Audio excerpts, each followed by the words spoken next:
안녕하세요. ABA 선생님 토리쌤 전은지입니다. 오늘은 또 2020년에 학회지에 실린 논문 한 편을 공유하려고 하는데요. 제가 토리발달교실을 시작하기 전에 일했었던 ABA를 정말 많이 배운 곳인 카바 ABA 연구소의 박혜숙 교수님과 연구원들이 진행한 연구입니다.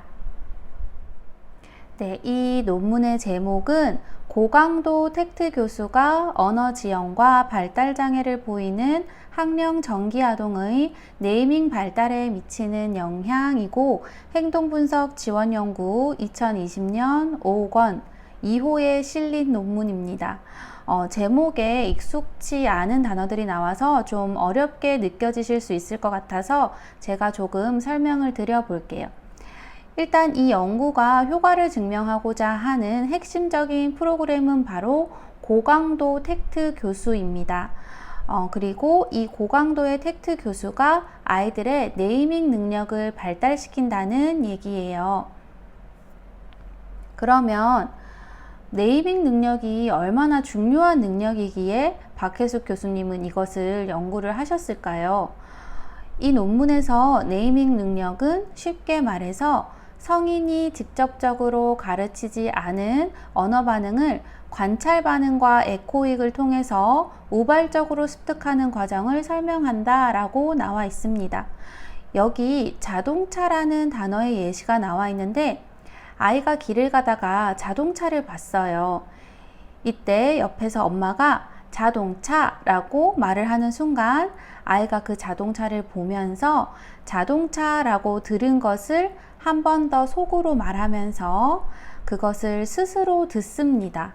이 과정에서 그 단어와 자동차라는 시각적 자극이 아이의 의식에 남는다고 해요. 이런 네이밍 경험을 통해서 아이들은 직접적인 교수가 아니라 자연스럽고 우발적으로 언어를 학습하게 됩니다. 이 네이밍 능력은 만 2세 반에서 3세 사이에 발달하는 것으로 알려져 있다고 이 논문에서 설명을 하고 있어요. 그러니까 네이밍 능력이 있으면은 특별히 직접적인 언어 교수를 받지 않아도 아이들이 자연스럽게 수백 가지의 단어들을 단시간에 습득할 수가 있게 됩니다. 근데 이 네이밍 능력이 없으면 누군가가 1대1로 계속해서 반복적으로 언어 반응을 끊임없이 알려줘야 해요. 언어 발달에 있어서 이 네이밍 능력은 본질적으로 굉장히 중요한 능력입니다. 이 네이밍 능력은 크게 두 가지로 나뉠 수 있다고 해요. 하나는 청자 네이밍, 하나는 화자 네이밍인데요. 여기 논문에서 보면 청자 네이밍은 여러 번 단어를 들은 경험을 통해서 나중에 그 단어를 듣고 아동이 찾을 수 있는 능력이고, 화자 네이밍은 여러 번 단어를 들은 경험 후에 그 단어를 말하기, 텍트할 수 있는 능력이에요. 이 두 가지가 다 가능하다면 전 네이밍 또는 양방향 네이밍이라고 합니다. 발달지연, 발달장애 또는 자폐 스펙트럼 장애가 있는 아이들이 변별을 하거나 텍트를 습득하는 속도가 굉장히 느리잖아요. 근데 이 양방향 네이밍 능력 자체를 키운다는 거는 컴퓨터로 비유를 해보자면 계속 데이터를 컴퓨터에 입력하는 게 아니라 처리하는 속도를 키우는 CPU를 향상시키는 것과 마찬가지라고 볼 수 있을 것 같습니다. 그러니까 연구 결과들에 따르면 이 네이밍 능력은 강화를 통해서 형성이 가능하고 지속적인 발달을 위해서는 필수적인 행동 발달점이라고 나와 있습니다. 이 네이밍 능력을 키우기 위해서 이 논문에서는 고강도 텍트 교수라는 중재 절차를 진행을 하였는데요.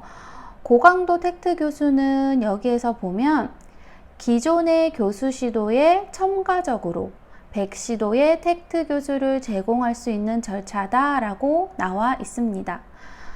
제가 아동이 스마트폰이라는 단어를 배운다고 예를 들어 볼게요. 그러면 ABA에서는 선행 자극으로 스마트폰을 보고 아동이 스마트폰이라고 말하면 그 결과로 맞아, 잘했어 와 같은 이 ABC 유관 경험을 함으로써 이 텍트 교수가 진행이 됩니다. 이거는 ABA 스터디 하시는 분들이 많이 알고 계실 거예요. 이 유관을 하루에 10번 정도 집중 반복해서 하면은 텍트를 10시도 했다라고 할 수가 있습니다. 그리고 하루에 이것을 20번 정도 집중 반복해서 연습을 했다면 20시도를 했다 이렇게 설명을 할 수 있어요. 근데 이 논문에서는 고강도 텍트 교수라고 했고, 이때 고강도의 의미는 아동이 평소에 받는 중재에 추가로 하루에 100시도 정도를 더 한다고 보시면 됩니다.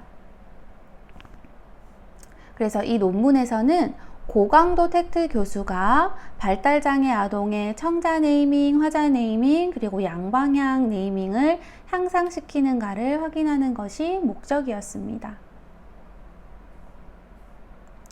연구 대상 아동은 자폐 스펙트럼 장애 진단을 받은 만 3세에서 5세의 아동이었고, 원활한 화자 능력을 보이는 아동으로 맨드로 5개 이상, 텍트로 50개 이상의 단어를 학습한 아동, 그리고 기본적인 청자 능력과 학습 기술을 보이는 아동, 청자 네이밍, 화자 네이밍 향상이 필요하거나 그 능력이 존재하지 않는 것으로 나타난 아동이었습니다.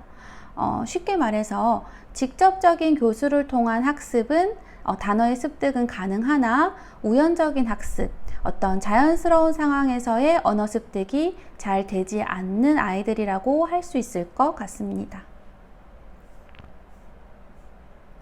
연구에서는 고강도 텍트 교수를 진행하기 전에 아동의 네이밍 능력 기초선을 일단 확인을 해봤는데, 총 3세트의 사진들과 단어들을 가지고 아이들한테 계속 매칭을 시키면서 단어들을 반복해서 들려주기만 했고, 아이들은 듣기만 한 후에 스스로 그거를 듣고 찾을 수도 있는지 아니면 말을 할 수도 있는지를 이제 연구자들이 확인을 하였습니다.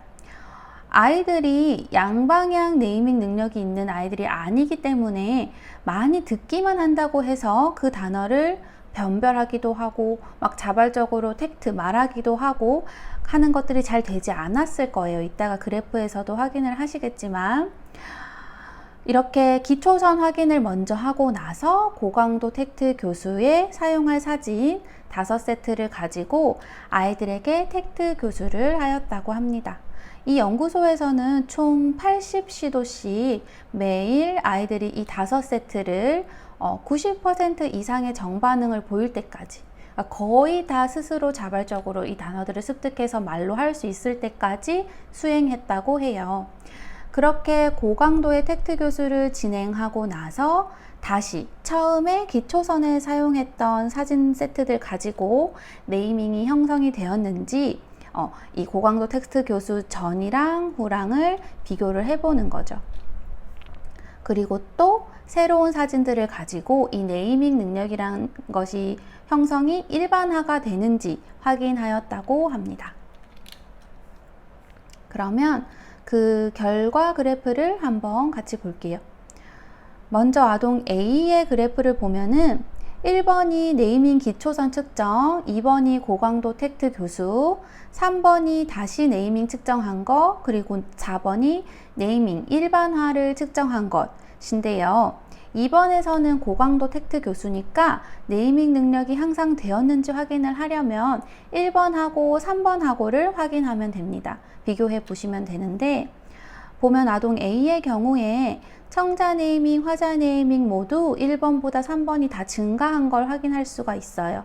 그리고 4번 네이밍 일반화 측정에서 청자 네이밍은 높게 나타났고, 화자 네이밍은 청자 네이밍보다는 좀 적게 나타난 걸 확인할 수가 있습니다.